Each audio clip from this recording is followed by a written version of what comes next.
بجۆشەکە مەزن بەر بە ئەزمون و ڕکابەریە هەڵبژارتنان ڤە دچە. ڕێبین مارف گەنجێ کوردێ ژێهاتی کورد تەمەنێکی بچووکدا دەرباسی مەیدانە سیاسەتە هۆلەندای بووە.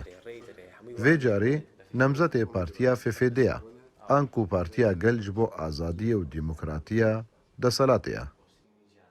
ئەوەی ڕاستی بێ لە دوو لاوانێت تەبەن لەوە دەست پێکات کە خۆت بڕیارەیت خۆ هەڵبژێریت لایەکتریشان لە پارتەکەوانێ داوای لێکردم وتیان پرسیان لێکردم هەڵبژاردن دێت ساڵێکی ترەوە ساڵ لەو پێش پرسیان لێکردم دەتەوێت خۆ کەندید بکەیت منیش دڵنیا بووم وتم بڵێ دیارە منیش دەنگی هەنێ هەوڵاتیانم کە لە منتیقەیەژیت و لە هەوڵدا دەژین لەبەرەوەشە بۆ هێنان منیان هەڵبژاردووە.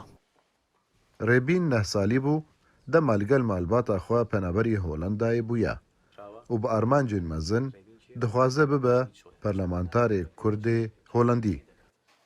منیش وەکو گەنجێکی کوردی هۆڵندا دەتوانم بم بە پردێک بینی ئەو هاوڵاتیانە و لەگەر دەسەڵات تەبعەن ئاگاداری ڕابردووی خۆمانم و ئەتوانم بە شێوەیەکی پۆزیتیڤ بەکاری بێنم بۆ داهاتوومان چکە داهاتوومان لە وڵاتەیە و گەنجێکی زۆر بەتوانامان هەیە لەم وڵاتە دەیبینم کە لای هۆڵندەکانیش بە ینی بەناوبانگین کە دکتۆرمان تایە مەحەمیمان تایە لە هەموو بارەیەکانەیە لەخوا بەزیابێت.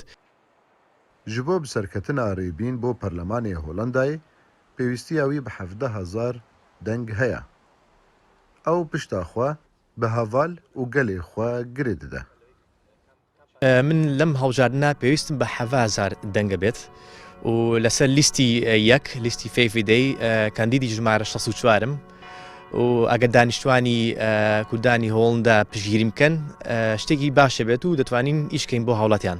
ئەم لەم چەند ساڵایە پەیوەندی بینی هۆڵندا و کوردستان باش بووە و دەتوانین لە ڕێی پەرلەمانەوانێ لە ڕێی دیپلۆماسیەوانێ وەکو شەخصێک بتوانین ئەو بینە بەهێزتر بێت. Piştî krîza koronayê û çendîn krîzên navxweyî yên Holandayê Serokwezîr Rotê biryara helbijardinên pêşwext dan û di rojên 15 û 16 û 17 vê meha Adarê de biryara birêve biçin. Ka Mihemed Emîn, Kurdistan 24, Arnhem, Hollanda.